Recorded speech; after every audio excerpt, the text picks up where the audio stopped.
La République démocratique du Congo se prépare à ses élections générales. Le 23 décembre, les Congolais sont appelés à voter pour élire un président, leurs députés et leurs gouverneurs. Où en est-on dans le processus électoral? Pour en parler, depuis Bruxelles, Bob Kabamba, politologue. Bonsoir. Bonsoir. Alors nous sommes à 3 semaines des élections. La commission électorale a refusé l'aide de la MONUSCO pour déployer le matériel électoral. En se privant de cette aide, comment va faire la CENI pour équiper 75 000 bureaux de vote répartis sur tout le territoire? Cela est véritablement un grand problème pour la CENI. Comment va-t-elle arriver à pouvoir déployer tout ce matériel sur toute l'étendue de la République démocratique du Congo? Par ailleurs, il faut bien se rendre compte que ce n'est pas uniquement le matériel, il faut aussi des ressources humaines. Ces ressources humaines qui doivent travailler avec ce matériel pour permettre à ce que ces organisations puissent être bien organisées. Alors, le personnel humain qui doit travailler sur ce matériel doit aussi être formé et aussi doit être déployé sur toute l'étendue de la RDC. Et c'est vraiment le défi majeur qui nous fait craindre que la CENI ne sera pas prête pour pouvoir organiser ces élections à la date prévue.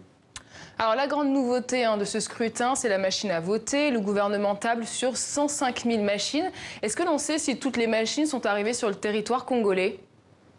À l'heure actuelle, quand on interroge les différentes personnes qui sont sur place, c'est-à-dire essentiellement à l'intérieur du pays, on a des réponses tout à fait vagues qui nous laissent percevoir que les matériels ne sont toujours pas arrivés.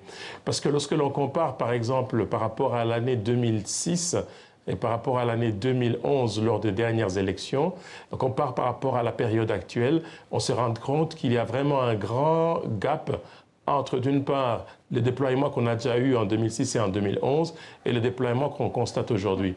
Donc, manifestement, on va arriver à avoir un retard sur le déploiement de ce matériel, de ces machines à voter dans les différents bureaux de vote qui ont été répertoriés.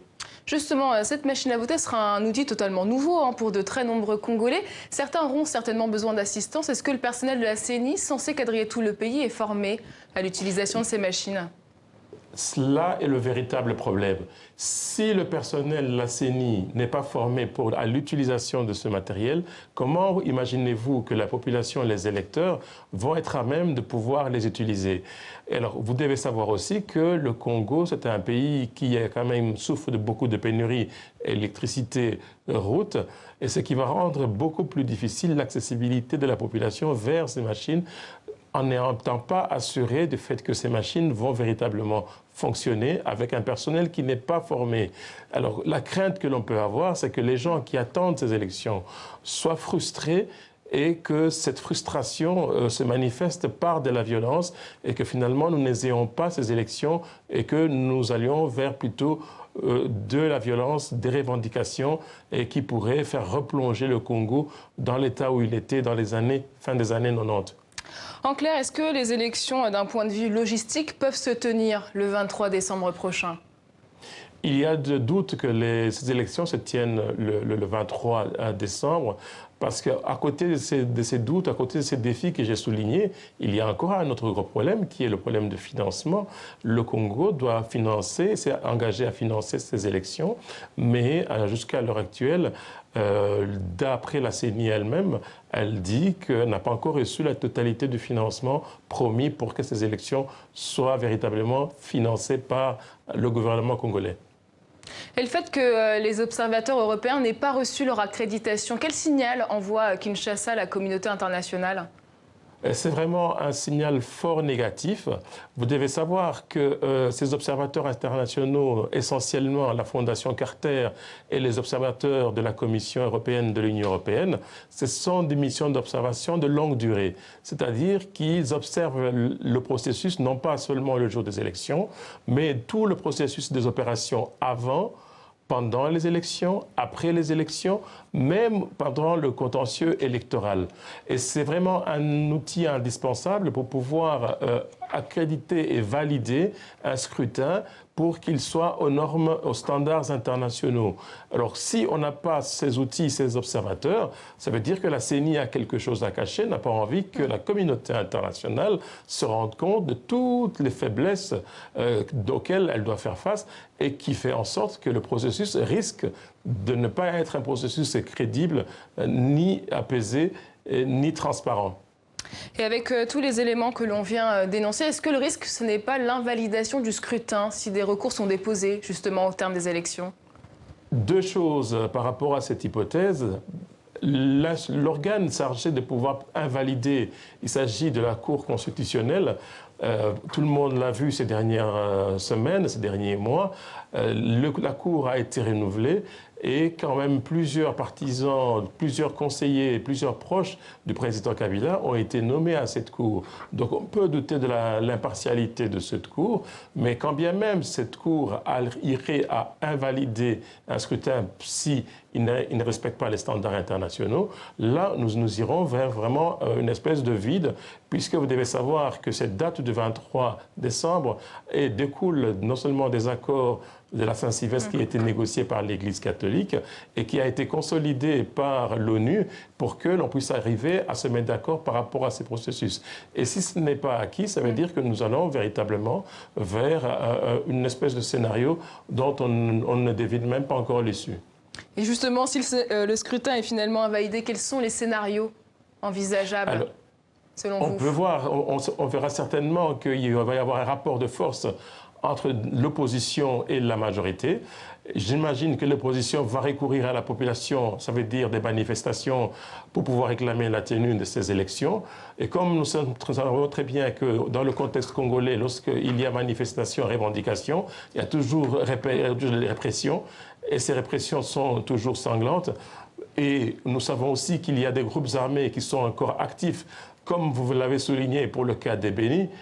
Ces groupes actifs peuvent se constituer et aller vers une guerre civile et revenir dans les années 90, une situation que le Congo a déjà connue. Alors j'aimerais qu'on revienne sur la tradition du vote en RDC. On a vu que pendant l'accord de Genève, le lieu de provenance des candidats était très important. Dans quelle logique s'inscrit le vote en RDC ? Le vote en RDC, au niveau des élections présidentielles, respecte une règle, ce qu'on appelle la règle linguistique. Les électeurs votent les candidats qui parlent leur langue. Dans l'électorat congolais, nous avons 3 grandes aires qui sont divisées géographiquement. Vous avez la partie ouest qui regroupe une série de provinces. Vous avez la partie centrale qui regroupe les 2 Kasaï. Et vous avez la partie est qui regroupe le plus grand nombre de provinces à partir de la province orientale jusqu'en province du Katanga. Alors, entre ces aires, il y a des reports de voix qui sont possibles. Si un candidat, par exemple, de l'Ouest veut avoir des électeurs de l'Est, il doit avoir un apport de voix venant de l'Est. Et cet apport de voix n'est possible que lorsque l'on a des leaders de l'Est qui appellent à voter pour le candidat de l'Ouest. Et comment ça s'illustre concrètement aujourd'hui avec les candidats qui sont en course? Tout à fait. Donc ça veut dire que le candidat de l'Ouest actuellement, qui est le candidat Fayulu, bénéficie déjà de l'appui de Jean-Pierre Bemba de l'Ouest, il bénéficie déjà de l'appui de Mouzito de l'Ouest, et ce candidat a besoin d'avoir des leaders de l'Est. Et ici, il bénéficie déjà de l'appui de Moïse Katumbi, qui est un grand leader dans le Katanga et une partie de l'Est, auquel il faut maintenant ajouter aussi Mbusa Nyamwisi. Comme vous l'avez vu, l'accueil du candidat de l'Ouest, Fayulu, vers à Béni, où il a été grandement accueilli. Pour le cas, par exemple, de Félix Tshisekedi, qui est allié avec Vital Kamerhe, bien sûr, Félix Tshisekedi va consolider son électorat du centre. Il va avoir besoin des voix de l'Est à ajouter à ses voix. Mais dans ce cas, il faut bien se rendre compte que Vital Kamerhe n'est pas très populaire à l'Est du fait qu'il n'a fait que près d'1 million de voix en 2011. Et ces voix sont essentiellement concentrées dans la zone de Goma et dans la zone de Bukavu. Ce qui, dans les rapports de force, ne peut pas permettre à ce que Félix Tshisekedi puisse bénéficier véritablement de l'électorat de l'Est. Alors, il va rester, bien sûr, le candidat de l'Est, qui est le candidat Chadari. Malheureusement, le candidat Chadari, c'est le dauphin du président Kabila. Donc, il doit assumer le bilan de Kabila. Et le bilan de Kabila par rapport à l'électorat de l'Est, ce bilan est jugé et perçu par cet électorat comme négatif, notamment sur la question sécuritaire, comme vous l'avez déjà montré tout à l'heure, mais aussi en termes de développement. Dans le deuxième mandat, le président Kabila a promis des routes, a promis des universités, a promis un bien-être à cette population, mais aujourd'hui, malheureusement, ce n'est pas le cas.